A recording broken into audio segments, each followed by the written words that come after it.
Martin,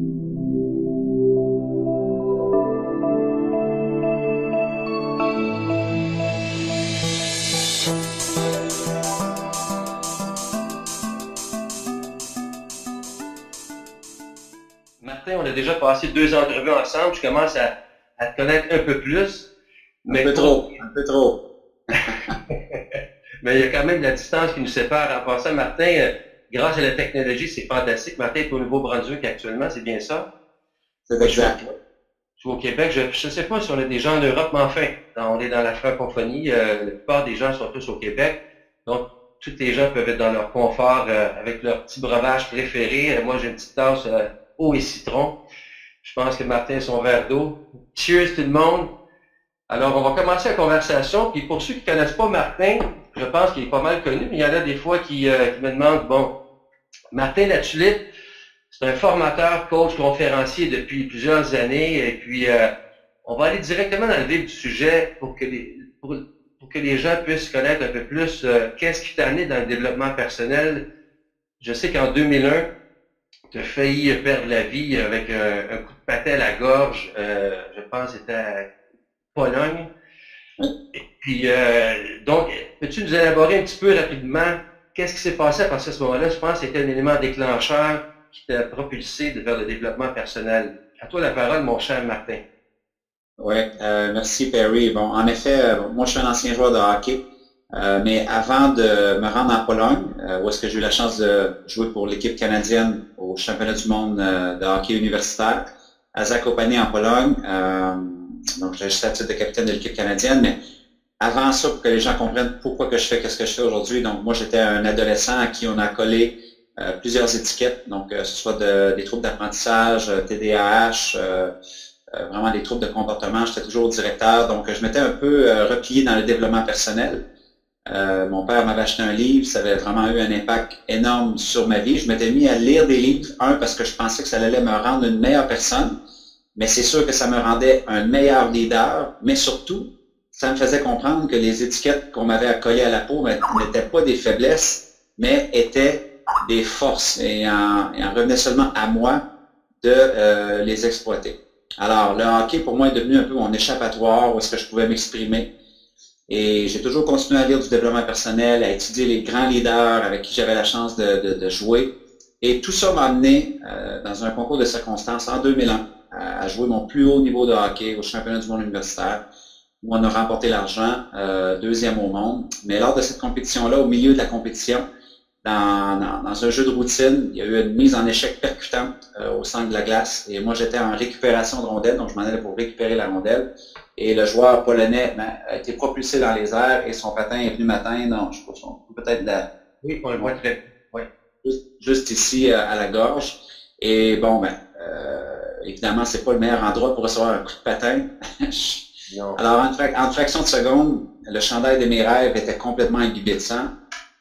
Et je me suis mis à réfléchir énormément bon, par rapport à la propre vie que j'avais vécue jusqu'à ce moment-là.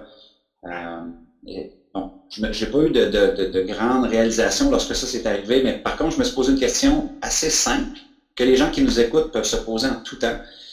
Moi, je me suis posé la question rapidement. Je me suis amené à l'infirmerie et jusqu'au moment où je découvre que j'allais être correct, je réfléchissais beaucoup. La question qui m'a traversé l'esprit, c'était: et si c'était le dernier instant de ta vie, Martin, est-ce que tu serais satisfait avec la façon dont tu as joué la partie de ta vie? Donc, peu importe, toutes les sphères de notre vie. Ouais. Et la réponse à cette époque-là, pour moi, c'était non. Parce que je m'épanouissais seulement dans une sphère de ma vie qui était le hockey. Le reste des sphères de ma vie, je traînais beaucoup de blessures, je traînais beaucoup de frustration de par les étiquettes qu'on m'avait collées à la peau. Donc, je n'avais pas vraiment fait la transition, l'acceptation par rapport à toutes ces blessures-là. Alors, je me suis fait la promesse que si je sortais vivant de cet incident-là, j'allais retourner chez moi et essayer de devenir une meilleure personne, si on peut dire simplement. Essayer de vivre ma vie zéro limite, vraiment repousser qui j'étais dans toutes les sphères de ma vie. Et pour moi, la meilleure façon d'exprimer ça, ça a été de me lancer dans une carrière de conférencier et d'auteur. Bon, les gens doivent comprendre que ma carrière de hockey était terminée de toute façon.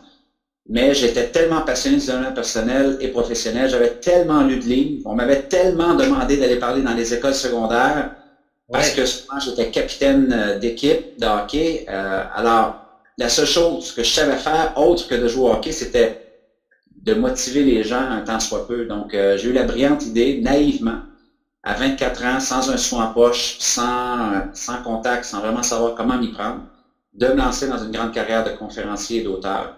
Et ça a été le début, Perry, d'une laissez-moi répéter, très grande aventure. Ouais, hein. Donc, on parle de combien de temps à peu près à partir du moment que tu te fais presque trancher la gorge, là, excuse-moi d'être dramatique comme ça, jusqu'à temps que tu t'entreprends de donner des conférences. Je pense que tu es en demande où tu as apprivoisé le monde des écoles, je crois. C'est ça, des Ouais, écoles? ça a pris 2 mois et demi à peu près. Ah ouais? OK. Parce que ma saison, mon stage universitaire, moi, était terminé. Donc, je terminais en avril. Donc, la compétition était en février. Et début avril, les cours universitaires terminaient. Donc, c'était le temps pour moi de me choisir une carrière. Donc, moi, dans ce temps-là, dans ma réflexion de l'incident qui était environ à la 2e semaine de février, jusqu'à début avril, c'était clair que j'allais pas chercher pour un emploi. C'était clair que ce que je faisais, c'était de devenir un conférencier, un auteur. Donc, ayant la chance d'être entouré de 2 mentors exceptionnels, les frères Desjardins, ben, ils m'ont donné l'idée de dire, ben, regarde, tu vas commencer dans les écoles secondaires, on va aller chercher des commandites, on va bâtir une structure d'affaires autour de toi, mais toi, ton boulot, c'est d'apprendre à devenir conférencier parce que nous, on n'a aucune idée comment faire. Et il faut aussi qu'on te dise que ce que tu fais présentement, c'est archi mauvais. Donc, pratique-toi. Alors, c'est vraiment vrai, parce que ce que je faisais, c'était vraiment de l'impulsif à cette époque-là. C'était simplement une boule de passion, mais c'était tout croche, c'était désorganisé, j'avais aucune structure à part dire aux jeunes, va à poursuite de tes rêves. Il n'y avait pas de profondeur, il n'y avait pas, il y avait rien, là. Ça Donc, venait du cœur, en tout cas. ça venait du cœur, par contre, ça, c'est sûr. Ouais, c'est ça qui t'a amené. Puis avant d'arriver, là on recule un peu plus loin en arrière. Je sais que dans l'autre entrevue qu'on a eue pour le bénéfice de nos auditeurs, dans l'adolescence, tu mentionnais tantôt troubles de comportement, les deux négatifs, dyslexie, tout ça. Mais jeune enfant, toi, comment est-ce que tu vivais ça à l'école primaire? Est-ce que tu aimais l'école? Comment on te percevait? Étais-tu quelqu'un qui était passionné par l'école ou il n'y avait aucun intérêt? Comment ça se passait à l'école? Ouais, il n'y avait aucun intérêt, vraiment parce que, bon, je ne cadrais pas dans le moule scolaire, disons. Donc, tu sais, maintenant, on a fait quand même des avancées. Si tu penses que c'est encore une lutte en 2016 pour les TDAH, les hyperactifs, les gens qui ont des troubles d'apprentissage, les gens qui ont des besoins spéciaux, c'est une lutte en 2016, donc tu peux être certain que ça l'était dans les années 80. Sauf qu'on n'avait pas les mots MOTS nécessairement pour exprimer ces mots MAUX-là, et t'étais vraiment mis de côté. Donc, c'était, tu fais pas d'effort, tu te forces pas. Toi, on sait bien, t'es toujours comme ça. Toi, on sait bien, t'es pas comme ton frère. Donc, c'est sûr que dans un petit cœur d'enfant, ben, tu accumules des blessures. C'est pas la fin du monde, c'est pas dramatique. J'ai eu une enfance exceptionnelle. Mes parents étaient épiques. Ils ont eu la réaction instinctive exceptionnelle. Ils m'ont mis dans des troupes de théâtre, ils m'ont fait faire servir la messe, des concours de lip-sync. Donc, ils m'ont vraiment propulsé dans mon hyperactivité. Ils m'ont fait toucher à toutes sortes de le monde des arts, de la culture, sous toutes ses formes. On avait un prêtre, nous, dans notre village, qui organisait des messes vivantes. Donc, c'était pas la crèche là avec des petits cartons. Là. C'était nous qui jouaient à la crèche. Puis, donc, tu sais, c'était à bien penser, c'était toutes des choses qui ont fait en sorte que je suis qui je suis maintenant. Mais il en demeure pas moins que j'avais quand même une certaine révolte contre le système scolaire, contre les enseignants, contre les gens qui excellaient dans ce cadre-là, parce que moi, je ne pouvais pas m'exprimer. Alors, ce à quoi tu faisais référence tantôt, c'est que moi, pour me défendre, mais j'avais décidé de devenir très incisif avec mes paroles. J'étais quelqu'un qui faisait beaucoup d'intimidation, seulement avec la parole, parce que la parole était mon don. La parole était quand même ma force. Alors, plus je ne pouvais pas me prouver sur mes bulletins et mes notes scolaires, eh bien, les gens qui me rabaissaient à cause de ça, souvent, quand il y avait juste un petit silence, j'allais aller dire un petit mot que je savais que cette personne-là était complexée par quelque chose ou intimidée par une affaire, et bam! Et là, je blessais. Jusqu'à 16 ans, lorsque j'ai lu un livre à quoi tu faisais référence, que j'ai découvert que j'étais un leader négatif. Mais la bonne nouvelle, c'est que j'ai découvert que j'étais un leader. Donc, là, ça a été le début d'un parcours pour moi dans le développement personnel qui a pris beaucoup de temps, beaucoup d'acceptation, beaucoup d'accueil, je continue à faire bien des erreurs, mais je savais que j'avais des forces, je savais juste pas comment que j'allais les déployer éventuellement. Incroyable comment est-ce que le système, ou en tout cas l'école, entre guillemets, aujourd'hui il y a plus d'outils, mais on veut tellement faire fitter les enfants dans un moule d'une certaine façon, alors que les enfants sont tous différents. Puis les enfants, on réagit tous de façon différente, on prend des décisions, puis là, à un moment donné, ben, on essaie de s'adapter là-dedans, puis heureusement, tu étais quand même exprimé, tu étais pleinement exprimé, puis je vois aujourd'hui que grâce à tes parents qui t'ont bien encadré, qui t'ont donné beaucoup d'amour, beaucoup d'opportunités, de loisirs, pour pouvoir au moins évacuer, puis le hockey, c'était vraiment une belle soupape pour toi. C'était une belle soupape, et aussi une fois que, tu sais, je pense que c'est toujours de la... Faut que tu y mettes du tien aussi. Donc, tu sais, c'est sûr que j'aurais pu demeurer frustré et révolté contre le système. Je pense pas que ça, c'est un cocktail qui est très approprié pour s'épanouir. Mais lentement, mais sûrement, lorsque j'ai commencé à faire un peu mettre de l'eau dans mon vin, même tant que ça en secondaire 5, où est-ce que je jouais midget 3 en Abitibi-Témiscamingue à Amos, il y a une enseignante, Marthe Desjardins, qui m'a dit Martin, il y a un concours d'art oratoire pour le Club Lyon, je crois que ça s'appelait. Et je te verrais vraiment bien, tu sais, te préparer, puis je t'aiderais, puis tu sais, et là, moi, j'étais comme, ben là, qu'est-ce que mes chums vont penser de moi, tu sais, là, je vois hockey qui participe à un concours d'art oratoire. Mais tu sais, Marthe m'a encouragé et je me suis présenté à ce concours-là, je suis arrivé deuxième. Et encore une fois, tu sais, c'est quelque chose qui a marqué, je crois, le fait que je savais faire ça à 16 ans. Donc, quand on m'a demandé d'aller parler dans les écoles à 17, 18, 19, 20, parce que je jouais au hockey dans ma région et que j'étais un modèle, si tu veux, donc je disais oui, ben je me disais, ben oui, j'ai parlé au Club Lyon devant 300 personnes, donc je peux aller parler dans une classe. Mais tout ça m'a fait accumuler énormément d'expérience. Donc, quand je suis arrivé à 24 ans pour me lancer comme conférencier, c'est un peu comme si j'avais peut-être 200 conférences derrière la cravate déjà. Même si c'était n'importe quoi, j'étais quelqu'un qui était quand même très à l'aise pour mon 24 ans devant la foule. Et c'est sûr que j'avais mon expérience de chambre d'hockey à motiver des coéquipiers. Et l'expérience en Pologne a certainement transformé ma vie aussi parce que là, ça m'a amené énormément de perspectives et de profondeur. Dans ton parcours, donc, enfant, adolescent, tu avais donc des amis, tu avais quand même du support de tes amis, il y avait des amis qui te supportaient dans ton évolution, tu n'étais pas vraiment le loner dans son coin. Non, j'étais le clown. Moi, j'étais le clown de l'équipe, le clown de la classe, donc j'étais pas un loner, non. Ah ouais, tu faisais rire tout le monde? OK. Puis le développement personnel, donc, parce que pour le bénéfice de nos auditeurs, l'autre jour, tu me partageais que c'est vraiment quelque chose d'inné, d'autodidacte, t'es pas allé suivre vraiment de cours comme tel, c'est tu t'es fié un peu sur ton background, d'avoir osé faire des concours oratoires, le don, tu le sentais à l'intérieur de toi. Est-ce que tu t'es fait encadrer après ça? As-tu été voir suivre des coachs, des mentors? Ouais, non, par la suite, j'ai pas eu la chance d'être encadré par des mentors, on va dire, de conférenciers, mais des mentors d'affaires exceptionnels par contre.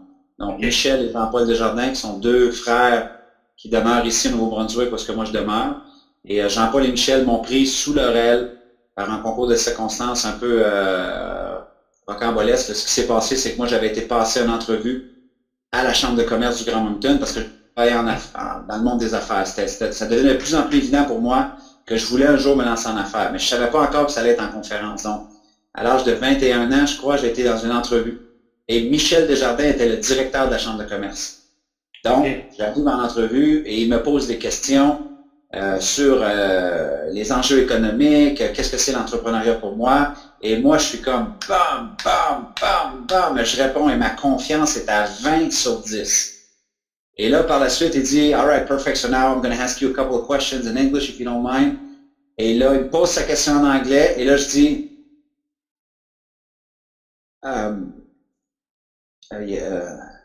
yes. Sorry, I don't speak. Je parlais pas en anglais et je me suis croulé complètement. Et là, il revient puis il dit, ouais, c'était vraiment bon en français en tout cas. Et il dit, qu'est-ce que tu fais de tes passe-temps? Je lui ai dit, je lis des livres de développement personnel. Et là, il me regarde, il dit, qui est-ce que tu lis? J'ai dit Paulo Coelho, Hug Mandino, Tony Robbins, Les Brown, Jack Canfield, Mark Victor Hansen, j'y aime tout. Puis il dit vraiment? Il dit, t'as 21 ans, il dit, tu peux avoir lu tous ces auteurs-là. Je dis, ouais, j'ai tout lu. Puis il me regarde et il dit, t'es embauché. Et là, je dis, mon anglais. Ben, il dit, ton anglais, il dit, on t'embauche pour un poste en français, donc c'est correct. Et tu seras dans l'environnement anglais, donc tu pourras peut-être pratiquer ton anglais. Donc, Michel Desjardins m'a embauché à 21 ans. On est devenus amis. Tu sais, lui, il avait peut-être 15 ans de plus que moi. Et au fil de notre amitié, je lui avais partagé que, bon, hey, ça serait le fun de faire des conférences comme ça. Alors, quand je suis revenu de la Pologne, tout ça s'est accéléré. Et j'ai dit à Michel, c'est exactement ça que je veux faire. Parce que si la mort frappe à ma porte une autre fois, je vais être en train de poursuivre mon rêve et c'est ça mon rêve. Je veux vraiment inspirer les gens. Donc, eux m'ont entouré. Par la suite, c'est sûr que j'ai pu voir mon premier mentor de conférencier, ça a été Patrick Combs. Donc, c'est un conférencier aux États-Unis qui faisait des conférences pour les jeunes à l'époque dans le circuit universitaire. Donc, Patrick a été un mentor monumental pour moi aussi.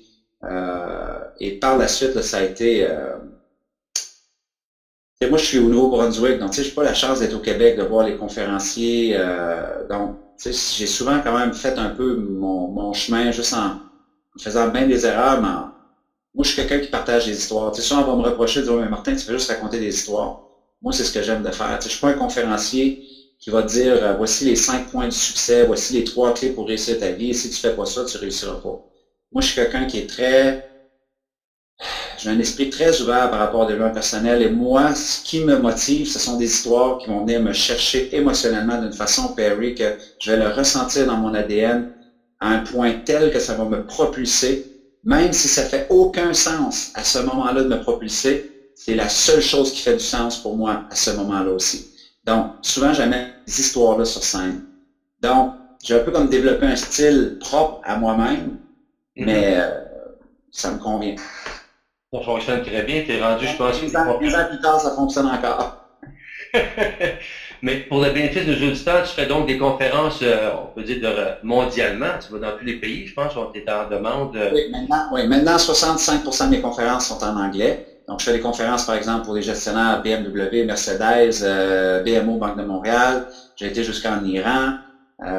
Tu vois, en avril, je m'en vais faire une tournée en Suisse, au Luxembourg. Donc, tu sais, c'est vraiment, il y a 2 semaines, j'étais à Phoenix. Donc, c'est vraiment partout. Ça a été un parcours quand même assez incroyable. Mais pour quelqu'un qui parlait pas anglais à 21 ans aujourd'hui et qui est en demande à 65% en milieu anglophone, c'est chapeau, félicitations, bravo. Merci. Puis donc, tu as fait le tour au niveau des conférences. Puis si on revient avec où est-ce que j'étais rendu? Là, j'ai comme un blank, mais ça va revenir. Ça ressemble à moi quand j'ai fait mon entrevue en anglais la première fois. Ouais. J'ai toutes mes soupières, mais ça roule trop. Perry, t'es embauché. Ouais, c'est ça. Si on allait en termes des défis que tu as relevés, donc le défi majeur, ton élément déclencheur quand c'est fait presque tranché dans la gorge, ça c'est un gros défi. Mais toi, en tant qu'homme, as-tu vécu des drames autour de toi, des deuils, des trucs, des gens qui sont partis, qui sont décédés? Comment tu vis ça, toi, quand ça t'arrive? Mettons un élément majeur, puis mettons, tu as des conférences à donner, il faut que tu sois, let's go, quand ça t'arrive, parce que tu as l'air un gars sensible, l'air un gars vraiment qui est de cœur. Quand ça t'arrive, comment tu vis ça, toi? Écoute, c'est sûr que j'ai vécu des deuils multiples. Et quand on parle de deuil, on n'est pas obligé de parler seulement, mettons, de la perte d'un meilleur ami qui, moi, m'est arrivé il y a 1 an. J'ai perdu mon meilleur ami après 16 ans d'amitié tout simplement épique. Mais, tu sais, juste pour illustrer ce que je veux dire, dans une forme peut-être un peu plus subtile, lorsque moi, j'ai terminé ma carrière de hockey, que je me suis lancé comme conférencier, mais j'ai eu à faire le deuil d'une identité. J'ai eu à faire le deuil du personnage que je m'étais construit pendant toutes ces années-là. Et je m'explique, c'est que lorsque moi j'ai cessé de jouer au hockey, où est-ce que j'étais capitaine de mon équipe universitaire ici pendant 4 ans, j'ai été capitaine junior majeur du Québec, donc ma confiance dans ce monde-là était quand même assez élevée. Et là, quand je suis sorti du monde du hockey et que j'ai commencé à faire des conférences, et qu'on a commencé à me dire non ou à me rejeter ou à me donner des mauvaises évaluations en disant ta conférence c'est n'importe quoi, tu es un des pires communicateurs qu'on a entendu ou peu importe, je me suis mis à faire des crises d'anxiété énormes. C'est un peu comme si ça me ramenait à ces anciennes étiquettes-là qu'on m'avait accolées à la peau lorsque j'étais adolescent. Donc là, c'est comme si on me disait encore t'es pas assez bon, et je le gérais très mal. Donc, pour moi, ça a été quand même de réaliser que ces commentaires-là ou ces propos-là n'avaient pas à me définir. J'avais simplement à comprendre que je devais faire un deuil de ce merveilleux monde-là du hockey où est-ce que j'étais dans une micro-société très protégée, où est-ce qu'on valorisait chacun de mes gestes, chacune de mes actions. Et là, maintenant, il n'en revenait qu'à moi, par contre, de me rebâtir. Mais c'est quand même ce que moi j'appelle un deuil. Il faut qu'il y ait un certain laisser-aller. Parce que là, si j'étais resté accroché à ça, de dire, mais là, vous devriez me respecter, j'ai été capitaine de l'équipe canadienne, j'ai été capitaine des Aigles Bleus, mais non, tu n'es plus cette personne-là. Tu as été cette personne-là. Mais maintenant, si tu te définis seulement comme ça, mais à chaque épreuve que tu vas affronter, faut que tu t'outilles pour les épreuves du présent, pas pour ceux du passé. Donc, pour moi, ça a été comme une forme de deuil. Mais donc, je pense que quand on fait face à un deuil, Perry, d'abord, je pense qu'il y a l'accueil. Donc, tu sais, c'est d'accueillir. Je pense qu'il n'y a rien comme le repousser. Il n'y a rien comme se sentir mal par rapport à ça. Il n'y a rien comme s'excuser. Oh, excuse-moi, je pleure. Excuse-moi, je suis down. Non. Je pense que l'accueil, l'acceptation, c'est notre âme, c'est notre cœur, c'est notre corps tout entier nous parle. Souvent, c'est pour nous chuchoter à l'oreille quelque chose de très important qu'on a besoin pour passer à notre prochaine étape de vie. Donc, pour moi, c'est un peu comme ça que je le vis, mais c'est sûr, là, quand on parle d'un deuil peut-être un peu plus morbide, tu sais, c'est sûr qu'il y a un an, moi, j'ai perdu mon meilleur ami, décédé subitement d'un accident de motoneige, 35 ans, un entrepreneur exceptionnel. Moi, je suis le parrain de son petit garçon, Maxime. Il est juste à 50 pieds de moi. Donc, on s'est acheté des terrains, nous, un à côté de l'autre, parce qu'on rêvait de grandir ensemble, on rêvait d'élever nos enfants à côté de l'autre. Il était mon homme d'honneur à mon mariage, j'étais son homme d'honneur à son mariage. Il est le parrain de mon fils. Donc, c'était vraiment une amitié épique. Même nos femmes étaient jalouses du niveau d'amitié qu'on avait, tellement qu'on était complices. Donc, c'est sûr que, tu vois, le 30 janvier, ça a fait un an. Donc, tu sais, ça a été une journée excessivement difficile. Je me suis levé de Perry et j'avais une boule au cœur, j'avais une boule dans la gorge.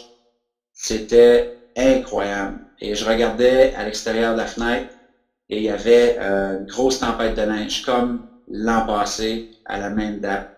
Et je regardais à la maison et plus qu'on approchait de 11h30, qui est l'heure fatidique où on a eu l'appel, plus que je regardais le cadran, plus que mon rythme cardiaque accélérait. C'est comme si je revivais.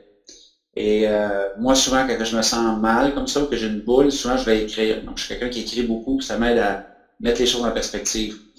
Et j'ai simplement écrit une lettre, et les gens qui sont à l'écoute ce soir, s'ils veulent aller lire la lettre, c'est une lettre d'amour, en fait. Hein, c'est un an après, j'écris à mon chum pour lui dire qu'est-ce qui se passe un peu, mais comment les gens de sa famille vont, et aussi comment que je m'ennuie, comment que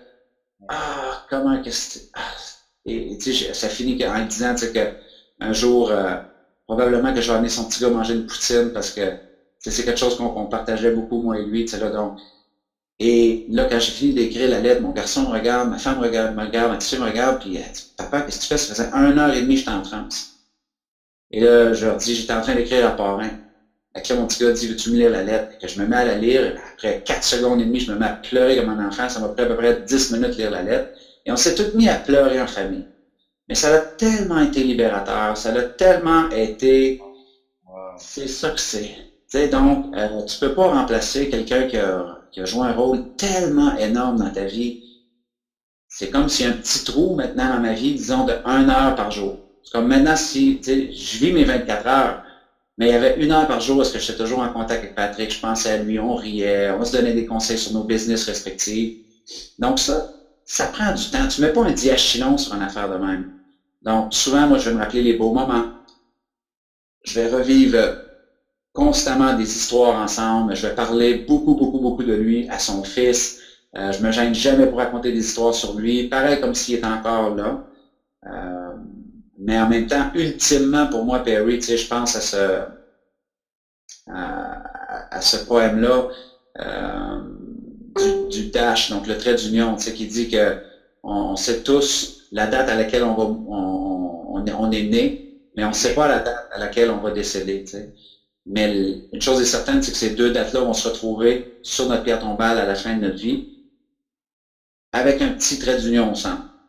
Et qu'est-ce que tu veux mettre dans ce trait d'union-là? Ça, par contre, ça te revient à toi. Tu sais, t'as pas décidé la date de ta naissance, c'est tes parents qui ont décidé de faire, de consommer leur amour un bon soir, et on ne sait pas quand est-ce que ça va finir. Ça a été prouvé avec l'incident complètement stupide de mon ami.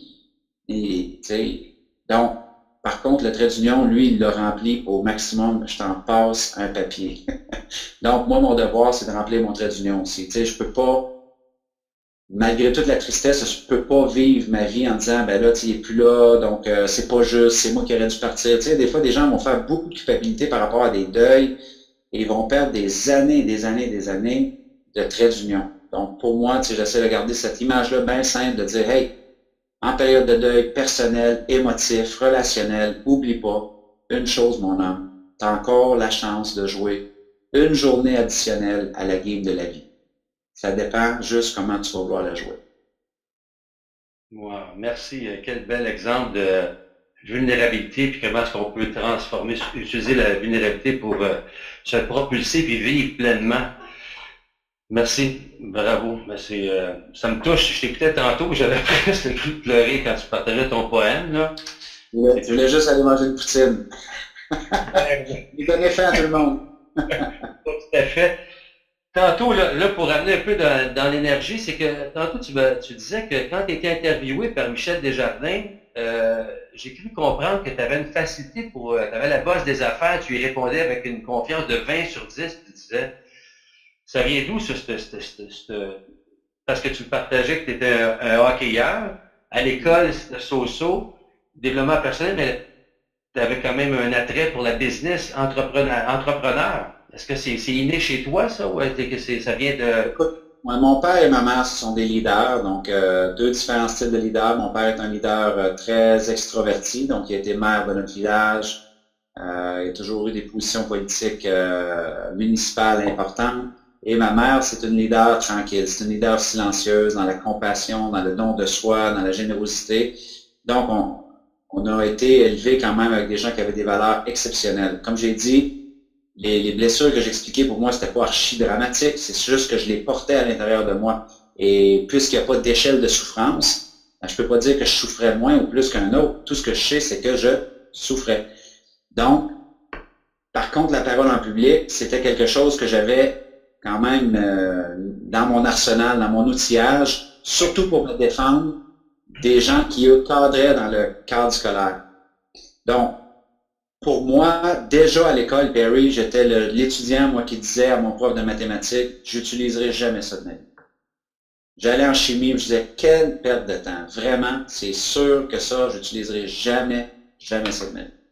Et mais par contre, c'était pour me protéger, c'était pour me défendre, c'était pour me justifier, c'était pour m'excuser. C'était donc, tu sais, c'était pas pour les bonnes raisons que je disais ça, mais instinctivement, j'avais la capacité de me faufiler, de me défendre, de débattre, d'argumenter. Donc, pour me mettre dans une entrevue, pour discuter qu'est-ce que je pensais de l'économie acadienne, québécoise, et tu sais, pour moi, c'était je pouvais quand même tricoter quelque chose de très intelligent. Puis évidemment, comme tout le monde qui veut exceller dans la vie, je m'en vais pas dans une entrevue sans me préparer. J'étais très prêt, j'avais parlé à mon père, j'avais dit quels sont les enjeux Québec-Acadie, si c'était toi, qu'est-ce que tu ferais, qu'est-ce que tu penses qu'on devrait faire, nous les Acadiens, pour bâtir des ponts avec le Québec. Donc, tu sais, c'était vraiment, tu sais, je me suis préparé, je suis quelqu'un de terrain, je suis pas quelqu'un scolaire.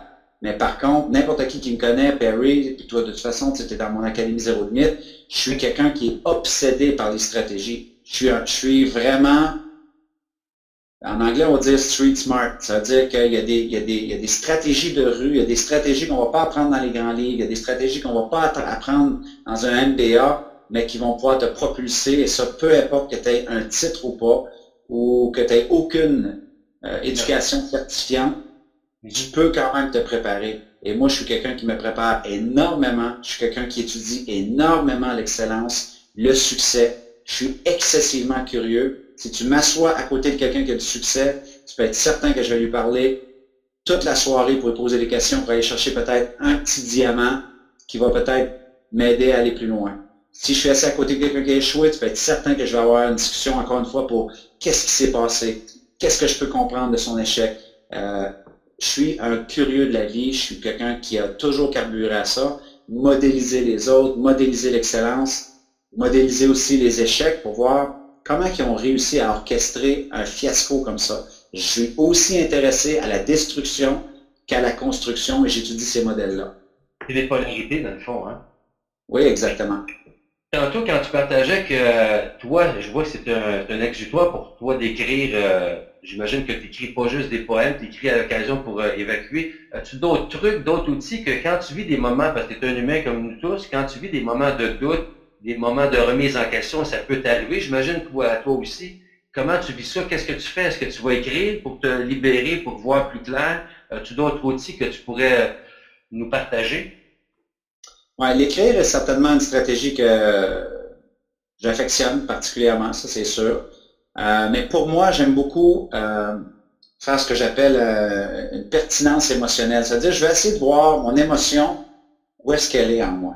C'est-à-dire, si je suis dans le doute, vraiment, je vais peut-être juste me fermer les yeux et essayer de voir où se situe le doute présentement dans moi. OK. Il est dans ma tête. Donc, si c'est dans ma tête, c'est mon ego. Si c'est dans mon cœur, c'est que j'ai peur de me faire juger. Donc, c'est le petit garçon en dedans de moi qui a peur de me faire juger. Mais peu importe, une fois que j'ai identifié ou isolé un peu comment je me sens, ben là, maintenant, je vais me poser la question, est-ce que cette émotion-là est pertinente présentement dans la continuité de ta mission?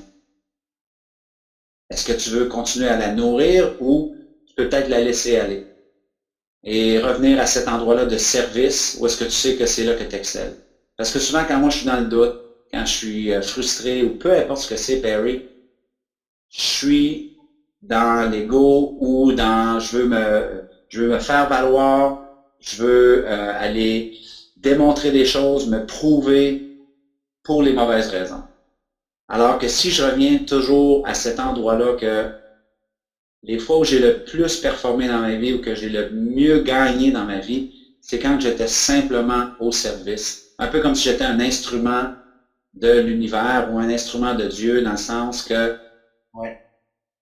comment que je peux servir, comment je peux être au service, comment je peux aider. Tu sais, moi, je dis toujours, j'ai un mantra qui dit que la générosité devrait être notre seule échelle de prospérité.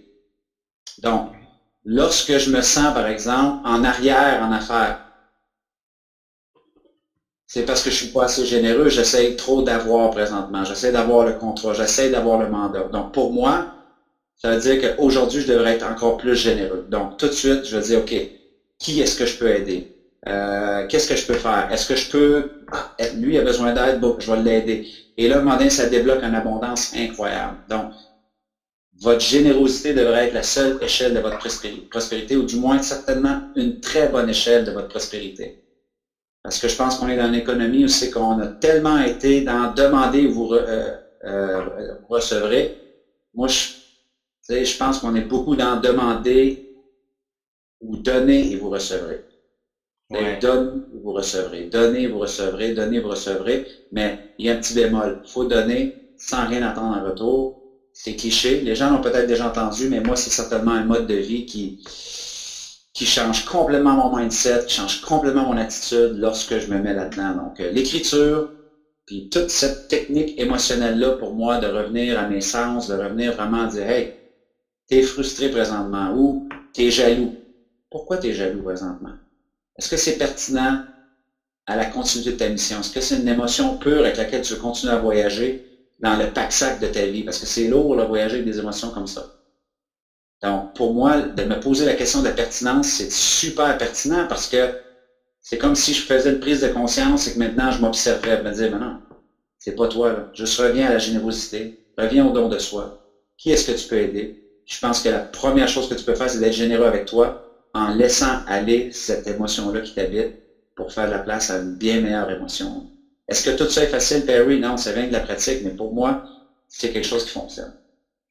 Mais wow, c'est très authentique de ta part de nous partager ça. Puis ça, c'est quelque chose qui t'a toujours habité ou t'as été éduqué comme ça ou t'as appris ça en cours de route parce que c'est des très belles valeurs. Écoute, on devrait tous comprendre ça dans la société, le don de soi, la générosité, puis c'est vrai. Sauf que entre ce qui se passe dans la société puis ce qu'on devrait, là, c'est quelque chose d'acquis ou tu as développé ça? Puis ça m'amène aussi aux prochaines questions, là, ton développement spirituel sans aller dans le côté religieux. Je peux voir que tu as quand même un lien assez direct, même avec ton côté entrepreneuriat. Tu as quand même une base vraiment profonde à travers tout ça, là, qui est connectée avec en tant qu'humain. Ah, ben écoute, c'est une bonne question, Perry, puis vraiment, pour être honnête avec les gens, j'ai pas la réponse parce que, tu sais, est-ce que c'est acquis, est-ce que ça a été développé? D'après moi, c'est multifactoriel. Tu sais, j'ai rencontré tellement de gens exceptionnels, j'ai vécu tellement des expériences incroyables. Par contre, tu sais, des fois, je me pose la question, Perry, de me dire pourquoi certaines expériences de vie sont venues à moi? Pourquoi j'ai été mis sur Terre? Pourquoi cette expérience-là est venue à moi et pas à quelqu'un d'autre? Pas dans le sens victime, dans le sens wow. Un exemple pour les gens qui ne me connaissent pas, en 2007, moi j'ai eu la chance d'écrire un livre pour un petit garçon de 13 ans qui est en phase terminale d'un cancer. Il y avait 20 tumeurs à l'intérieur de lui. Il s'apprêtait à mourir, il restait à peu près 2 mois à vivre. Et les parents, ils ont voulu aider leur fils à réaliser son dernier rêve avant qu'il décède, qui était d'écrire un livre sur sa vie. Son nom c'était Sean Collins. Et par un concours de circonstances rocambolesques, en fait, à travers de mon meilleur ami Patrick qui est décédé, Patrick me dit, écoute, ce père-là va t'appeler, ils ont besoin d'aide, tu es capable d'écrire un livre, comme, faut que tu aides ce jeune-là. Je suis comme, wow. Donc, le père m'appelle, puis il m'explique ça, puis il dit, écoute, notre fils, il reste 2 mois à vivre, il veut écrire un livre sur sa vie, y a-t-il quelque chose que tu peux faire?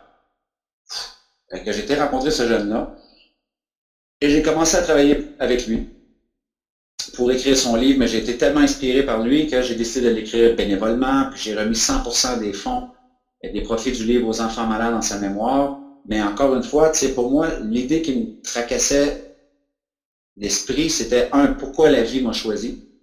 Parce que c'était assez exceptionnel, Perry, de passer 2 mois au chevet d'un enfant qui va mourir. Je sais pas si tu le sais, là, mais c'est comme si tu prends un siècle de sagesse, parce que quand un petit garçon s'apprête à mourir, il n'y a rien de faux, il n'y a rien de superficiel, tout est dans la vérité, tout est dans le ressenti, tout est dans l'héritage, tout est dans l'amour. Donc, pour moi, d'être capable de vivre ça et de mettre sur papier les dernières pensées de ce petit garçon-là, Perry, c'est un véritable cadeau de ma vie. Donc, d'où vient ma spiritualité, d'où vient ma générosité? Moi, c'est sûr que je peux pas m'empêcher de me dire, j'ai mes 2 bras, j'ai mes 2 jambes, je suis en santé, mes enfants sont en santé, ma femme est en santé. Lui, il avait 20 tumeurs dans son corps, il avait peur des aiguilles, et il était piqué 10 fois par jour pour des transfusions sanguines, chimiothérapie, et la seule chose à laquelle il pensait, c'était de laisser un héritage avec son livre pour inspirer des gens et faire une différence dans le monde. Donc, générosité. Tu me suis? Alors, pour moi, je me dis, lui, de son vivant, en haut de ses 13 ans, il a vécu à plein la générosité qui a déployé une prospérité incroyable parce que son livre est devenu un best-seller national. Ça a été télévisé sur Entertainment Canada, la première page de yahoo.ca. Donc, tu sais, c'était fou, là, tu sais.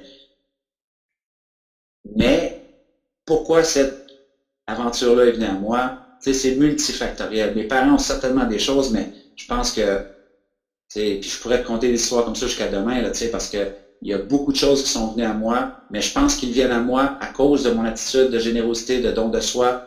Les gens veulent se confier, les gens veulent que je leur tende la main. Donc, et ça m'amène à avoir quand même une perspective assez intéressante sur la vie qui m'aide à me ramener, justement, par rapport à mes émotions quand je trouve qu'elles sont pas pertinentes. Je me dis, ouais, non. Tu sais, le slogan, pas le slogan, mais le vieil adage qui dit on se compare, on se console. C'est vrai, mais en même temps, je pense qu'on peut tous vivre dans un peu plus de perspective. Tu sais, quand tu passes ta journée à chialer, quand tu passes ta journée à te comparer, quand tu passes ta journée à te plaindre, je pense que de juste injecter, pas de la motivation, de la perspective dans ton quotidien, automatiquement, tu viens de faire un gain énorme sur la personne que tu peux devenir à tous les jours. Ouais, je sais que je te connais un petit peu, là, puis tu aurais beaucoup de partages comme ça, puis ça fait appel, tantôt on parlait de deuil, là, t'as ton ami l'année passée, le jeune garçon, j'imagine t'en as plusieurs autres, c'est des expériences tellement riches, inspirantes. Si on va d'un sujet un petit peu plus léger, mais écoute, merci de me partager ça parce que Le monde doit être en train d'écouter et dire Oh my God, pourquoi je suis venu sur cet appel-là? non, mais ça va dans la lignée d'exprime-toi les hommes qui osent s'exprimer en toute vulnérabilité. On parle des vraies affaires. Un homme, ça a le droit Et de voilà. Et voilà. Ok, vas-y, les prochaines points drôles. Les prochaines points drôles, c'est promis. Mais ce que je veux arriver, c'est que comment c'est perçu par tes enfants? T'es-tu un joker à la maison? T'es-tu quelqu'un de sérieux? T'es-tu quelqu'un de laisse pas la gang, on ferait pas aujourd'hui, on s'en va au hockey? Comment ça. Si je faisais parler de tes enfants, là. Écoute, c'est sûr que je suis perçu comme probablement quelqu'un de très, très, très, très, très comique. Donc, c'est sûr que, tu sais, moi, je danse à la maison, on met de la musique, je fais des, tu sais, ben, quelqu'un de sévère aussi, par contre. Quand même des enfants. C'est quelqu'un de sévère, c'est quelqu'un d'exigeant, c'est quelqu'un qui est, il est tellement méchant parce qu'il nous enlève notre iPod, qu'on n'écoute pas, donc, mais c'est sûr que non. Dans la vie de tous les jours, même, tu sais, je veux dire, toutes les gens qui me connaissent, qui m'ont déjà vu sur scène, je suis quelqu'un qui a énormément d'humour. Mes amis proches, je suis, tu sais, c'est sûr, là, c'est parce qu'on parlait des choses qui me touchent un peu plus, mais c'est sûr que ma vie au quotidien, elle est quand même assez remplie de folie et je suis certainement pas quelqu'un qui se prend au sérieux. Puis ta femme aussi pourrait dire la même chose, t'es un gars drôle, t'es pas sévère, t'es romantique. Ma femme dirait surtout que je suis con. C'est OK. une de ses phrases préférées. Elle me regarde et elle dit « Et t'es con ». Ah ouais, Et c'est elle le bon. dit avec tellement d'amour. C'est bon. On a fait pas mal de tours, Martin. On arrive pas mal dans nos 45 minutes. Je trouve ça génial. Et écoute, t'es un gars généreux. On va à des Merci. questions? Et là, on arrive à la deuxième partie avec nos participants. J'aimerais ça lire vos questions. Gênez-vous pas, on est là encore pour au moins 45 minutes. Là, Martin, notre livre est avec nous, fait que profitez-en. Écrivez-nous vos questions, je vais pouvoir lire ça, puis on va pouvoir rétablir une conversation. S'il y a des gens qui veulent en savoir plus sur Martin, l'homme Martin en lien avec son développement de business, son développement personnel, sa relation parent-enfant, n'importe quoi. Donc, je veux lire les questions. S'il y a des questions, s'il n'y a pas de questions, ben Oui, il y en a deux, là, je pense. oui. Alors, question. On a Marc Bischoff qui dit Was it easy for Martin to change? Donc, ce que je mentionnais tantôt, Marc, non, c'est sûr que c'était pas facile de changer. N'importe quel changement vraiment apporte une phase de transition. En fait, ça a été étudié par un docteur exceptionnel du nom de William Bridges, qui lui étudie en fait pas le changement, mais il étudie les transitions. Alors, ce qu'il a découvert, lui, Bridges, c'est un peu comme des phases de deuil. C'est que quand on change, ben, on traverse 6 phases. Qu'on le veuille ou non, que ce soit une séparation de couple, que ce soit une réorientation de carrière, une perte d'emploi, tu changes quelque chose dans ma routine, psychologiquement, on traverse rapidement 6 phases. La première, c'est ce que lui appelle « pas moi »,« not me ». Ça veut dire qu'on le renie. On dit « moi, j'embarque pas là-dedans. Moi, je le ferai pas. » Ou « elle me fera pas ça à moi. » Donc, on le personnalise et souvent, on va le rejeter. Donc, c'est ce qu'il appelle la phase du « pas moi ». Donc, quand que moi, on m'a mis à me rejeter, Marc, par exemple, quand j'ai fini ma carrière de hockey, ben, tu sais, je me suis dit rapidement, ben, voyons, pas moi, c'est pas en train de m'arriver, tu sais, voyons donc. Et là, rapidement, on tombe dans la deuxième phase qui est le pourquoi moi. Donc, on passe du rationnel et là, on veut rationaliser tout ça. On part de l'émotionnel, puis on veut rationaliser ça. On le prend personnel, qui est l'émotionnel, et là, on veut rationaliser ça. Non, pourquoi moi? Tu sais, je mérite pas ça. Là, ces gens-là ont un langage comme, je mérite pas ça. C'est pas juste. C'est avec tout ce que j'ai fait, ça se peut pas que maintenant ça m'arrive. Donc, le pourquoi moi. Le troisième, c'est négocier avec moi. Donc là, on va essayer de se trouver une voie de sortie. Là, on se dit, OK, elle me fait ça, moi, check bien ça, je vais faire ça. Donc, on va essayer, en anglais, on dirait I'll get even. Donc, la négociation, c'est là qu'on choisit. Est-ce que ça va être gagnant-gagnant ou gagnant-perdant? Je te donne un exemple. Hein? L'employeur change les règles du jeu. Non. Moi, je n'embarque pas là-dedans. Non, Et pourquoi qu'ils changent ça, je ne sais pas. Ça fait 10 ans qu'on le fait comme ça. Pourquoi qu'on changerait? Puis là, le troisième, c'est, ils veulent qu'on fasse ça? Check bien ça. La prochaine fois qu'ils me demandent de faire de l'overtime, fuck off, je ne le fais pas. Même si tout le monde était d'accord au meeting, il y a des gens qui vont se négocier un entente en parallèle. Les syndicats sont très bons pour faire ça. OK? Donc, on dit qu'on s'entend, mais en fait, c'est tout du non-dit. C'est tout. Donc, à ce moment-là, souvent, c'est une phase où c'est que ça passe ou ça casse. Donc, là, par la suite, tu es rendu dans le bas ici. Et là, les trois derniers, c'est le 4, c'est perspective. C'est-tu pas drôle qu'on revienne à la perspective? Tu es tellement fâché, tu ne penses pas que ça t'arrive à toi, tu n'en reviens pas, tu te demandes pourquoi, tu veux te venger. Et là, à un moment donné, il y a quelque chose de plus grave qui arrive ou quelqu'un te dit « Ouais, ça pourrait être pire ». Là, c'est le premier pas souvent vers faire un pas vers « Ben, c'est vrai que les choses pourraient être pires ». Okay? Donc, d'être une personne qui vit dans la perspective, c'est pas juste Martin Latude qui le dit, psychologiquement, ça a été démontré que ça nous amène dans un endroit où on est beaucoup plus rationnel, plutôt que de penser que le monde nous en veut, on réalise que, hey, c'est comme notre ami François Lemay dirait, hein, it's a process, ok? Ça fait partie de la game. Une forme de détachement que tu parles un peu, d'une certaine façon. Une forme de détachement, exactement. Donc là, après perspective, tu as what's next? Donc, il faut que tu te fixes des petits objectifs pour entamer ton changement, comme prendre la bonne voie dans ton changement. Et le sixième, c'est il n'en tient qu'à toi. So it's up to you. Ça veut dire que, regarde, quelqu'un qui va avoir changé sa vie, comme par exemple aux prises avec l'alcoolisme. Ils vont tous traverser ces phases-là rapidement, mais à la fin de la journée, il n'y a personne qui va faire en sorte qu'ils vont changer leur vie. C'est eux autres, ultimement, qui vont le faire. Donc, pour moi, c'était il n'en tient qu'à moi. Si tu veux donner un conférencier, si tu veux faire tel ou tel truc. Donc, souvent, c'est pas facile. Pourquoi? Parce qu'on résiste cette transition-là. Donc, juste une réponse courte, mais aussi peu de contenu et psychologie pour notre ami Marc. Merci Martin et merci Marc de ta question. La prochaine, c'est Guylaine Roussel. Bonsoir Guylaine, bien heureux de pouvoir assister à ce webinaire, super. Quel événement, Martin, comme conférencier, t'a propulsé et t'a permis d'être où tu es aujourd'hui? Est-ce un événement qui t'a propulsé plus que d'autres? Ouais, écoute, ben c'est sûr, au-delà de avoir mon incident en Pologne et avoir le coup de patin à la gorge, ainsi de suite, c'est pas ça qui m'a vraiment propulsé comme conférencier. Et je te dirais que j'ai eu la chance de faire de très grosses conférences. Au fil des années, j'ai pu bien évoluer. Donc, il y en a deux, entre autres, qui marquent mon imaginaire. C'est en 2011.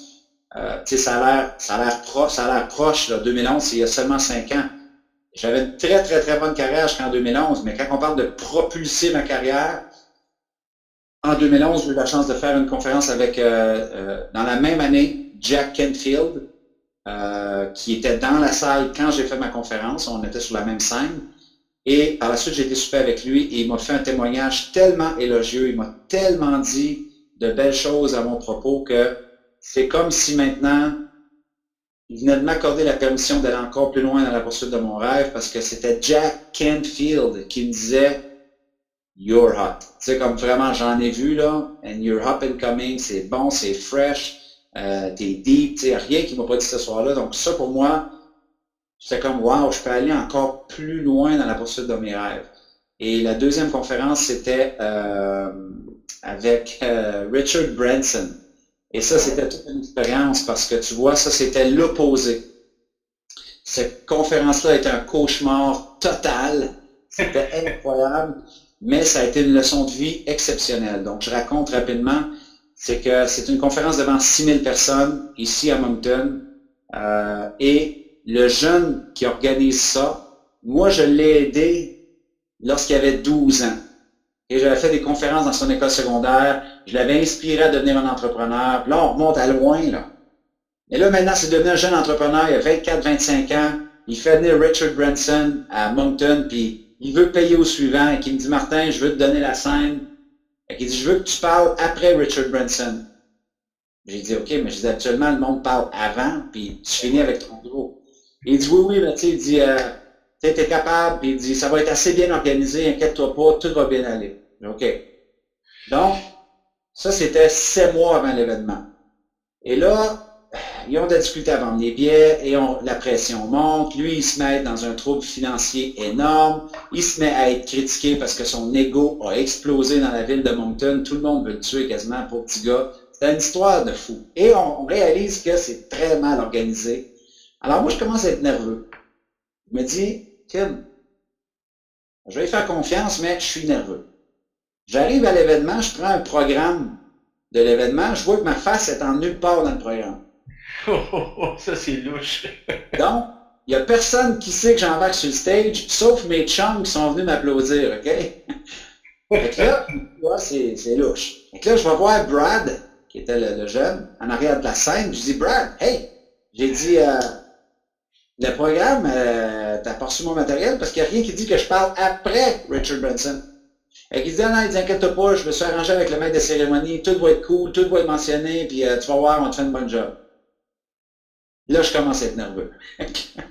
Donc là, le show commence 50 minutes en retard. Mais la salle est pleine, là. C'est juste parce que Richard Branson n'est pas arrivé, il a atterri en avion, OK? 50 minutes plus tard commence le show, mesdames et messieurs, il y avait d'autres conférenciers aussi, là. Il y avait Kevin O'Leary, il y avait Clara Hughes, c'était comme un gros happening de développement personnel. Et là, la première heure et demie, tu ne mentionnes pas pantoute qu'après, il y a un local speaker qui va parler après Richard Branson. Et là, moi, je m'en vais en arrière de la scène, puis je dis, hey, Brad, oublie pas de mentionner à Mike Murphy que Steve Murphy, il dit, oh, oui, I did that, no problem. Et là, sure enough, Steve Murphy embarque sur scène pour présenter Richard Branson, et il dit, and now, ladies and gentlemen, you know, what you've been waiting for 2 hours and a half, you know, Richard Branson. Et il dit rien que moi, je vais aller mettre ma face sur la scène après Richard Branson. Donc là, je suis en arrière de la scène, puis je me dis, OK. Là, je m'apprête à commettre un suicide public, OK? Parce que ça donne que moi, à ce moment-là, j'ai fait à peu près 2000 conférences, OK?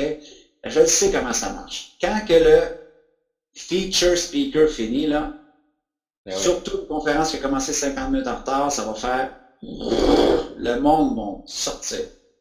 Donc, je décide à ce moment-là, Perry, d'aller voir l'organisateur et lui dire que je n'embarque pas sur scène et que je m'en vais chez nous. Merci beaucoup de l'invitation, mais c'est pas vrai que je vais aller me mettre la face là.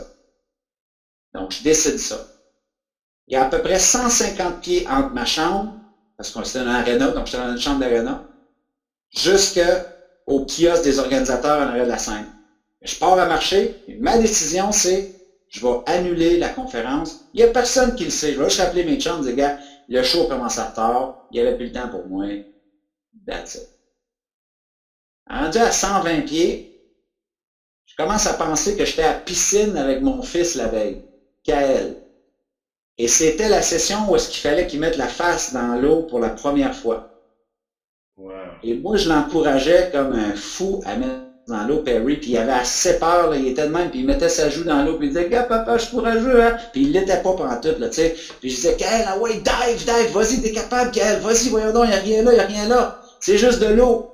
Finalement, il met sa tête dans l'eau, puis j'étais pas mal fier de lui, tu sais. Sauf que là, à 124 pieds, 28, 29, 30, je me dis, OK, là, j'ai dit, moi, je suis là en train d'encourager mon fils de mettre sa face dans l'eau. Je suis même pas prêt à aller mettre ma face sur ce stage-là. Est-ce que les enjeux sont différents? Seulement dans ma tête puis dans mon cœur, c'est mon ego qui me parle. Okay? Est-ce que l'émotion qui t'habite est pertinente par rapport à ta mission de vie? Ta mission de vie, c'est de te retrouver sur un stage là-dessus, tu as rêvé à ça toute ta vie. Et si tu y vas pas, tu pourras jamais dire de ta vie que tu as fait une conférence avec Richard Branson. Jamais. Donc, mets ton ego de côté, mon chum, embarque sur ce stage-là. Wow. Alors, j'ai arrêté. À 138 pieds, je suis arrêté. C'est direct le centre du stage. En arrière, je me suis croisé les bras. Là, je regardais Brad. Puis là, il était de même. Sorry. Fait comme, oh good, man. Et là, 15-20 minutes plus tard, ils ont terminé. Puis là, le MC a été sur le stage. Puis il a dit, hey, now, hein, stay here. Le monde était déjà commencé à s'en aller. We have a local speaker, Martin Tulip. Il m'amène sur le stage. Donc, le lower ball se sont retrouvés surpris. Ils ont dit, crème, on va rester. Tu sais, il y a un autre conférencier, mais tous ceux du haut, eux autres, c'était toutes des fourmis. C'était comme des 3000 fourmis qui marchaient en avant de moi. puis qui s'en allait, puis qui sortait des pas. Ça, c'est très difficile pour un conférencier là, de parler et de rester focus quand tu as du monde qui s'en vont, OK? Mais j'étais tellement prêt, Perry, là. Je m'étais tellement préparé pour cette conférence-là. Et c'était exactement la bonne émotion avec laquelle je devais rentrer sur scène, l'émotion de service, l'émotion de mission. Parce que c'était mon ego 5 minutes avant la conférence qui me parlait. Tu comprends?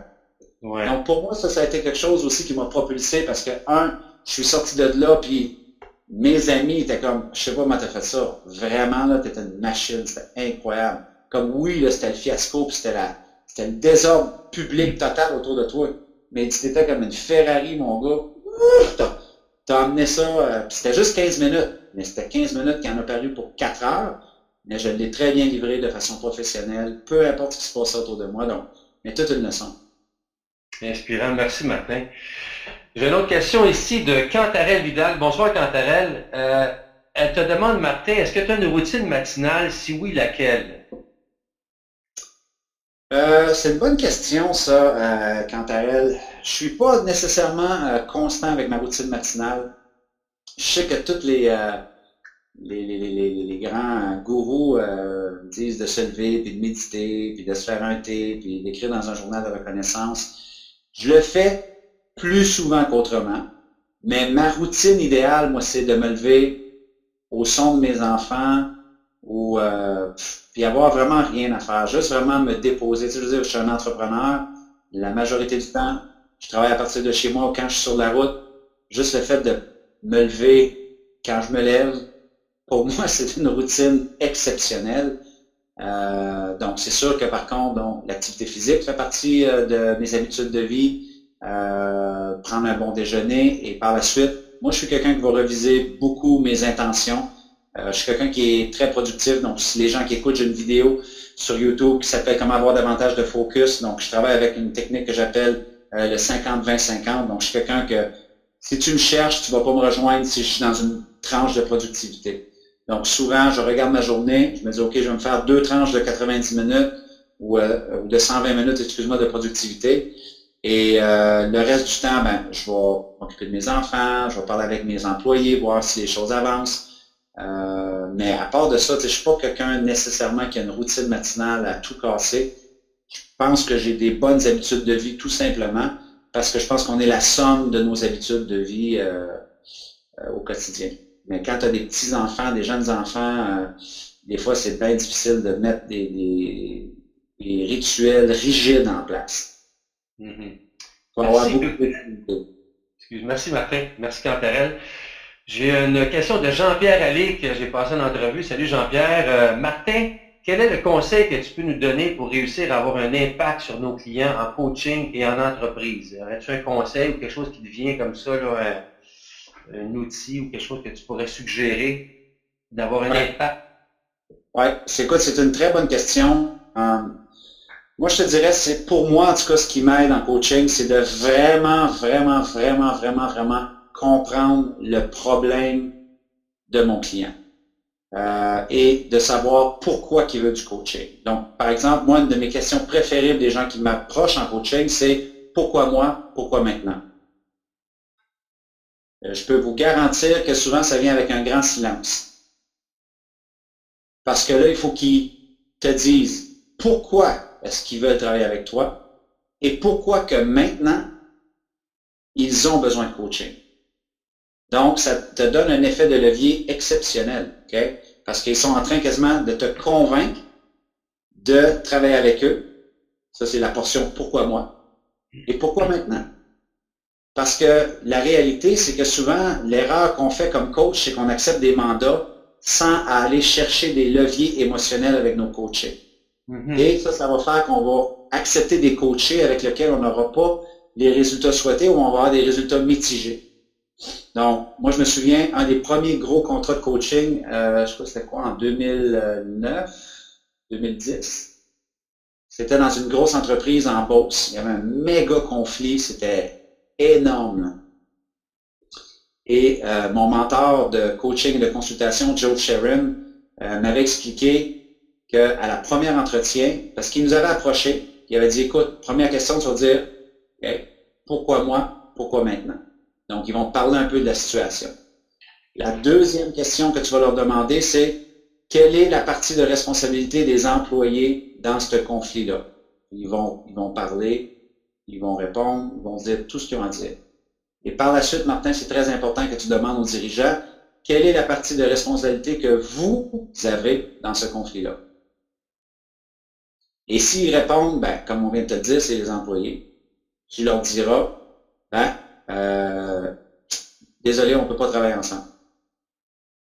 Parce que selon notre expérience, un conflit, c'est de la co-création. Donc, c'est impossible que ce soit ultimement toute de la faute des employés. Donc, quelle est votre partie de responsabilité là-dedans? Donc, ça, c'est qu'est-ce qu'on fait? C'est qu'on va chercher un levier. Parce que souvent, tu vas aller travailler avec un coaché et on commence la relation et il n'a même pas accepté toutes les responsabilités de, par exemple, ses échecs, sa mauvaise gestion, sa mauvaise alimentation. Donc, à un moment donné, il faut-tu aller chercher des gains si à un moment donné, tu veux amener de l'attraction à cette personne-là. Donc, pour moi, c'est vraiment ce que j'appelle rentrer dans la psychologie du positionnement émotionnel. Vraiment questionner ton client de pourquoi il a besoin d'un coach maintenant, pourquoi est-ce qu'il vient vers toi, qu'est-ce qu'il veut changer, pourquoi maintenant ça va être différent. Donc, moi, j'ai des questionnaires que j'envoie tout le temps.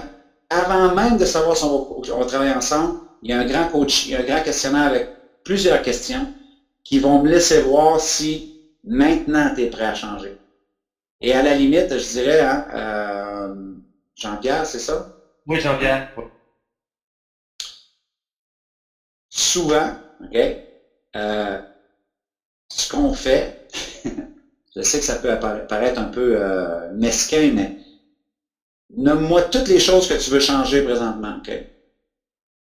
Et une fois qu'on a fait toute la liste, je veux dire, si telle et telle et telle chose ne sont pas faites à l'intérieur des 30 premiers jours, on ne travaille plus ensemble. On ne peut pas continuer notre coaching.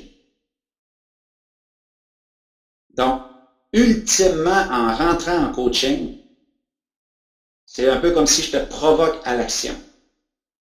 Dans 30 jours, si tu n'as pas fait ça, on ne travaille plus ensemble. Mais en même temps, dans 30 jours, qu'est-ce qui s'est passé, Perry, la majorité du temps? C'est que les gens se disent, Caroline, j'ai jamais bougé de même de ma vie. Mais oui, mais avant même qu'on commence à travailler ensemble, je t'ai fait t'engager, puis j'ai été chercher des leviers émotionnels excessivement forts.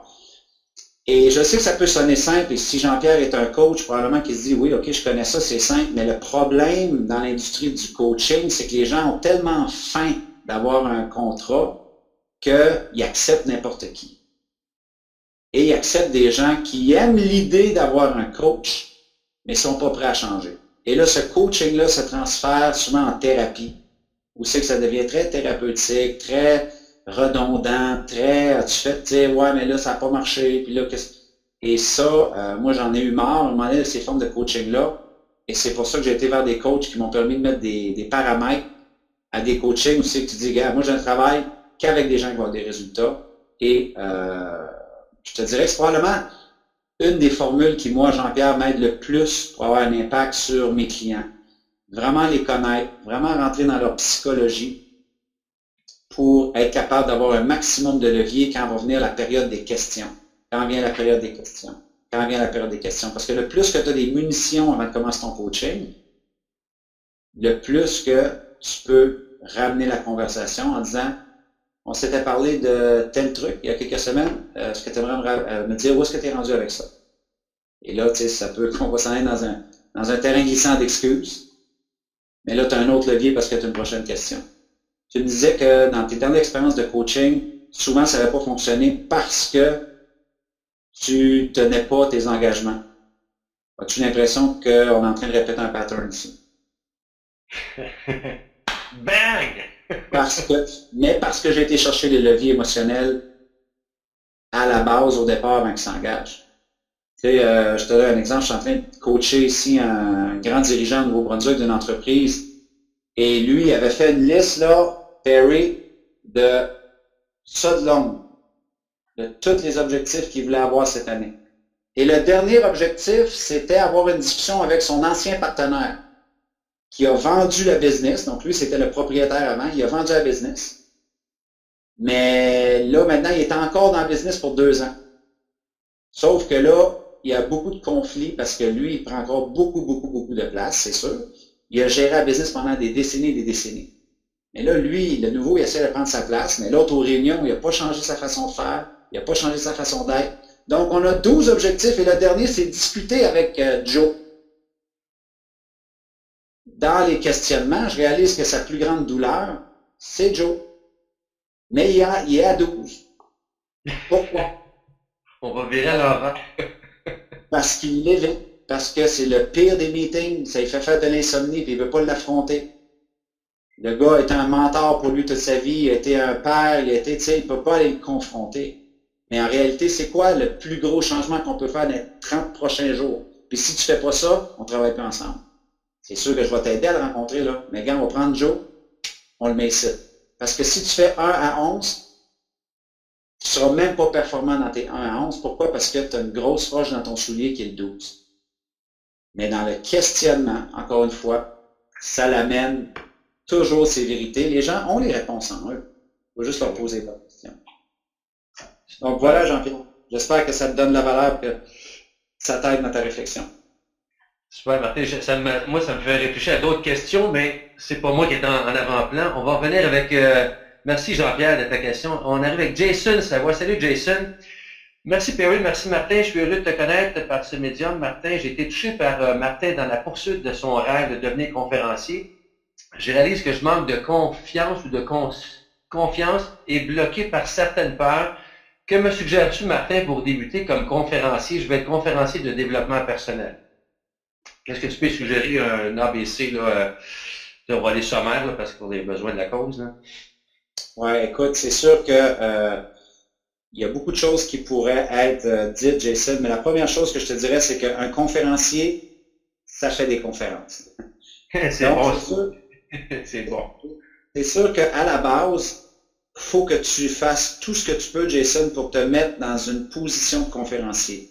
Que ce soit dans l'école primaire où est-ce que tu as été étudié, l'école secondaire où est-ce que tu as étudié, des organismes à but non lucratif dans ta région, les femmes battues, les gens qui n'ont pas d'argent, fais des conférences gratuites. Un conférencier, ça fait des conférences. Ceci étant dit, par contre, Jason, il faut aussi que tu t'accordes la permission d'être imparfait au début. Il faut que tu t'accordes la permission, un peu comme des humoristes vont aller roder leur show dans des bars. Leurs jokes sont pas drôles. Leurs punchs sont pas à point. Nous, comme conférenciers, c'est comme weird de commencer à faire des conférences pour parler du succès quand tu sens pas que tu as du succès encore. Exact. Et ça, c'est une transition vraiment bizarre à traverser, OK? Tu sais que tu as de la difficulté soit à payer ton compte en banque ou que tu es nerveux avant d'embarquer sa scène, mais c'est toi qui vas parler de succès. Là, dans ta tête, tu es comme « Ouh! » C'est comme fou, là. Donc, il faut vraiment que tu t'accordes la permission. J'appelle ça, j'ai une vidéo là-dessus, ça s'appelle « Les actions imparfaites inspirantes ». C'est un peu comme si tu avais un triangle, Jason, c'est que quand que tu te mets à faire des actions inspirantes, imparfaites, ben, automatiquement, tu vas quoi? Tu vas gagner de l'expérience. Et quand tu gagnes de l'expérience, tu développes des compétences. Okay? Mais rien de ça va se passer si tu ne donnes pas au centre du triangle la permission de dire, you know what? Je vais en faire. Je vais en faire devant mes chums, m'en faire devant ma famille, m'en faire devant la... Peu importe. Je vais faire des conférences. Je vais développer de l'expérience et des compétences. À force de muscler ton expérience et ta compétence, ce que tu développes, c'est l'autre site, confiance. Et ça te mène à succès. C'est là, tous les conférenciers que je connais ont eu des mauvaises premières expériences, difficiles, c'était tough, ils n'étaient pas drôles, ils ont transpiré, il y avait la bouche sèche, il y avait le rythme cardiaque qui accélérait, les gens riaient pas leur joke, mais ça leur donnait de l'expérience. Et ils ont développé une compétence parce qu'ils se sont améliorés. Et à force de s'améliorer, tu finis par être un peu plus confiant la prochaine fois que tu embarques sur scène. Et là, ça te donne du succès. Donc, c'est sûr que ça, c'est un peu plus profond, psychologique, ce que je te dis ici, Jason, mais à la fin de la journée, un conférencier, il faut quand même que ça aille à acquérir une certaine confiance. Et pour moi, la confiance, ça passe par des actions inspirantes imparfaites. L'autre chose que tu peux faire, Jason, c'est étudier les meilleurs, modéliser les meilleurs. Et ultimement, je te dirais, commence tout de suite à réfléchir à c'est quoi ton histoire, toi. Tu sais, souvent, les gens ont peur de devenir conférencier parce qu'ils se disent tout est dit, tout le monde parle de tout, tous les sujets sont choisis. C'est vrai, mais personne n'en parle comme toi.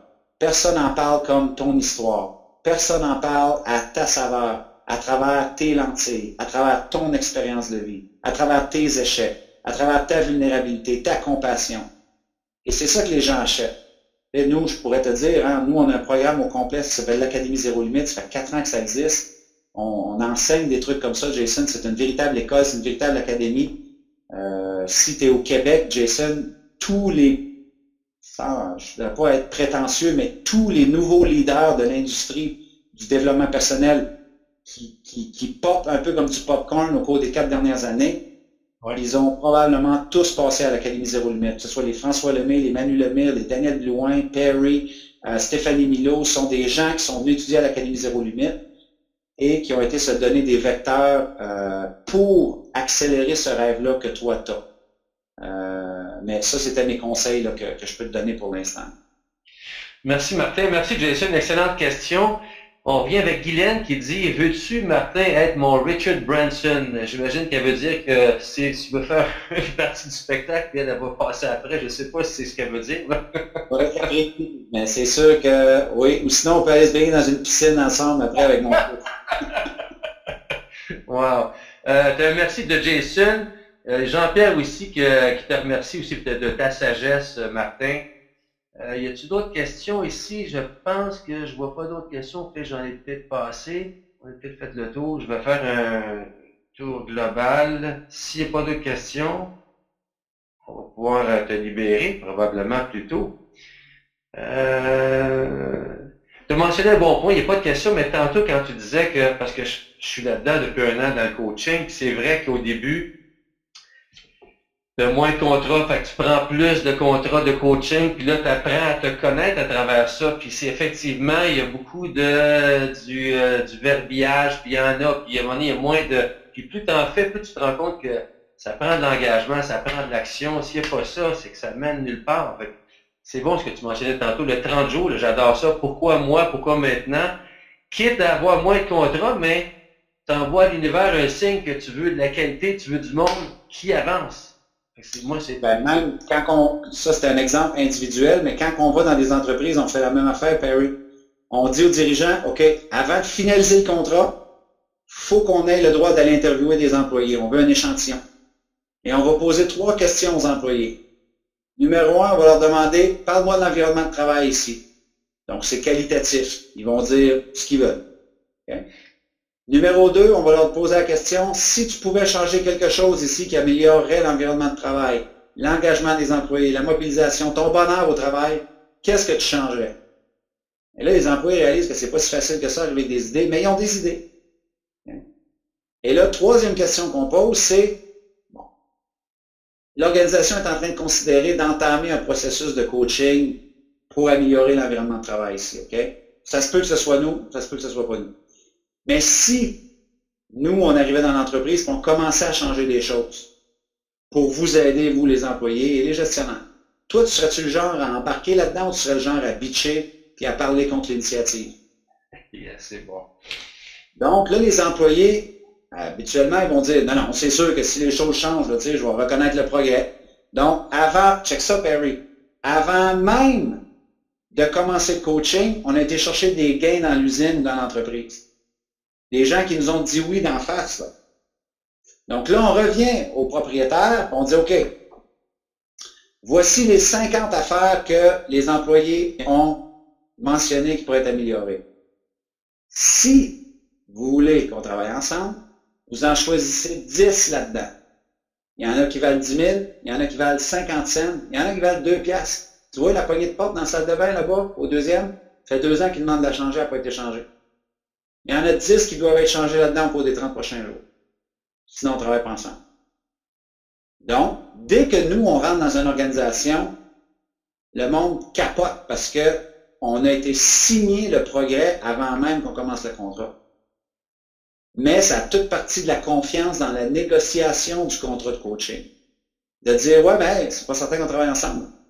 On travaille ensemble seulement s'il me reste encore une affaire à vérifier. Et là, en passant, il faudrait que tu t'engages à faire ça. Bon. Sinon, dans 30 jours, on prend 50%, parce qu'il y a 50% de paiement qui est fait à l'avance. Et on s'en va, boum, garde l'argent. Donc, tu valides, puis en validant, tu t'assures que tu as un travail d'équipe, tu as du monde qui collabore, qui contribue, sinon tu vas perdre ton temps, tu vas te battre contre des murs constamment, de la résistance, puis ça. Exactement. Puis là, une fois que ça c'est fait, nous autres, qu'est-ce que tu penses qu'on fait, Perry? C'est assez facile, là. Hey, c'est beau, depuis que tu es arrivé, ça a changé. Non, non, non. C'est toutes vous autres qui avez fait changer ça, c'est vos idées. Mais attends un peu, là. Vos idées, là, c'est qui les a acceptées? C'est le boss, là. C'est grâce à vous autres. Moi, j'ai rien à voir là-dedans. Je me retire de l'équation, puis c'est l'organisation qui gagne. Donc là, il recommence à être mobilisé, puis là, il recommence à se parler. Souvent, c'est qu'il ne se parle plus, tu sais. Bravo. C'est comme un médiateur, t'accommodes, t'amènes les liens. Ouais. Mais c'est la même technique en entreprise, souvent, quand il faut que ça soit fait avec des organisations. Good. J'ai une autre question qui vient de se glisser. Merci, Martin. Marilyn Hudon qui te demande comment bâtir ton agenda. Si tu as un agenda quelconque dans ta semaine, comment tu bâtis ça? Est-ce que tu regardes ça le dimanche? Tu fais ça au jour le jour? C'est une façon? Ben écoute, moi c'est sûr, Marilyn, je suis un entrepreneur, donc je fonctionne avec la loi du 80-20. Donc moi je ne fais que des tâches, donc mettons un 20%, des tâches qui rapportent 80% à notre entreprise. Donc par exemple, moi je fais tout ce qui est créativité, tout ce qui est performance sur scène, tout ce qui est relation avec les entreprises, les présidents d'entreprise, les vice-présidents, tout ce qui est relation avec mes partenaires sur Internet. Ça, c'est ce 20%-là où ce que moi je suis sur mon X littéralement, c'est moi qui le fais. Le 80% de détails dans lesquels je suis absolument pas bon, eh bien, je le délègue à des employés ou à des sous-traitants. Même quand j'avais pas beaucoup de sous, Marilyn, j'essaie de trouver des sous-traitants sur Elance, Upwork.com, HireMyMom.com. Ce sont des gens qui vont faire des menus travaux de bureau ou de graphisme ou de traduction, peu importe, ce que j'avais besoin de faire pour très peu d'investissement.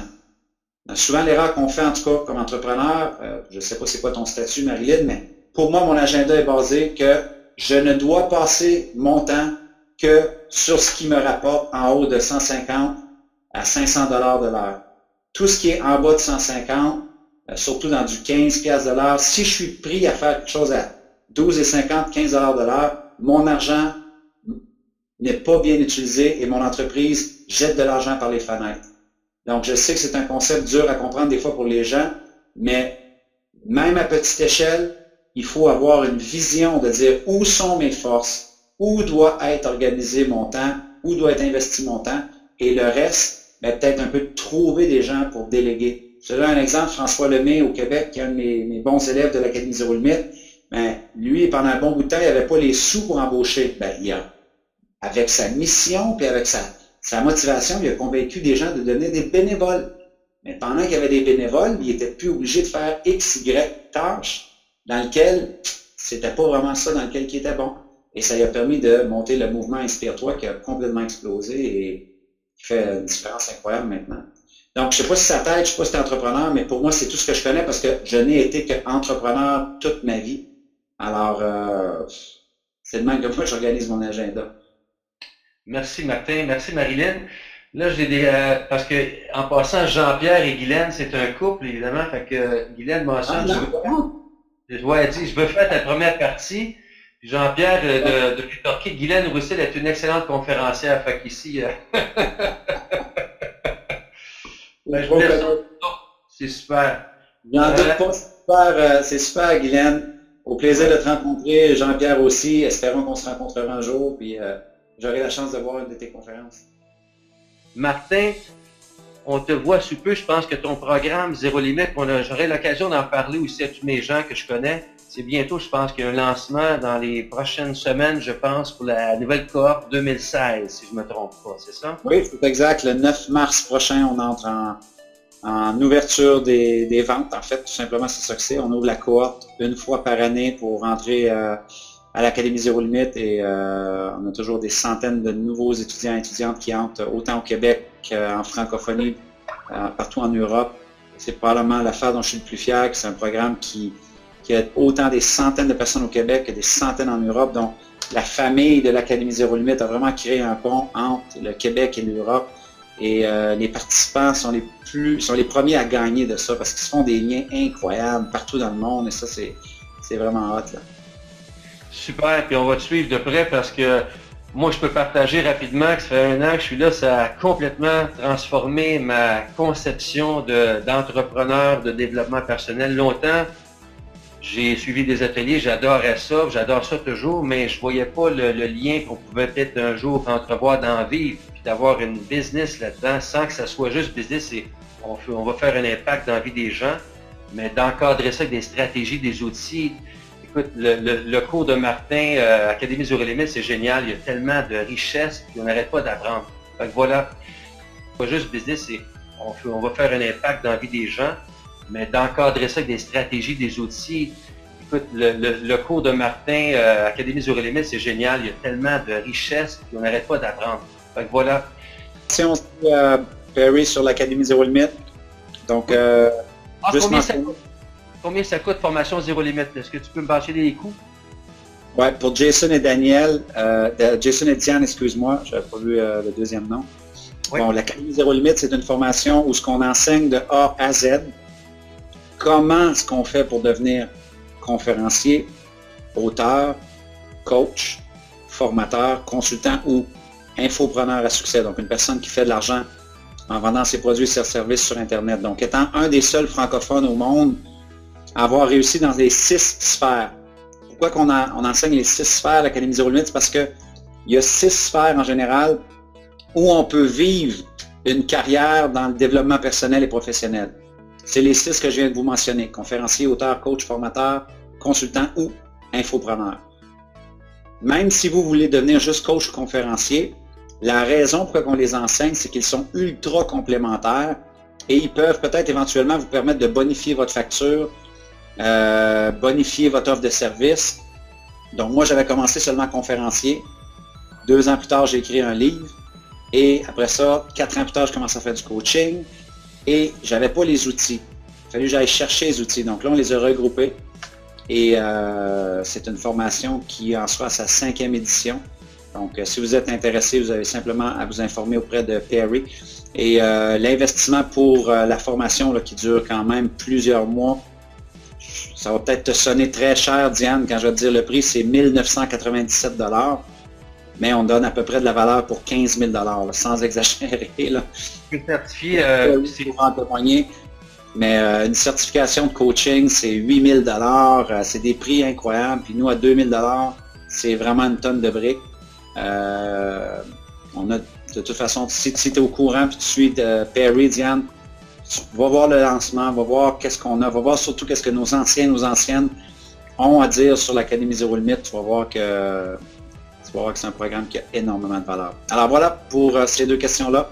Jason et Diane, merci d'avoir posé la question. Rapidement, Martin, est-ce que ça s'applique, on a une question ici, ça s'applique-tu pour des courtiers immobiliers? Ben écoute, nous, on a plusieurs courtiers immobiliers qui sont venus faire la formation. Donc, on a, par exemple, Louise Dubé, qui était une courtière immobilière. Et maintenant, elle a suivi à l'Académie parce qu'elle veut devenir formatrice d'agents et d'agentes immobilières pour les aider à performer encore plus. On a Stéphane Pagé, qui est un avocat qui fait beaucoup de formations et d'interventions pour le domaine immobilier, mais lui, il voulait venir parfaire tout le volet conférence, le volet coaching et le volet de comment se vendre sur le web.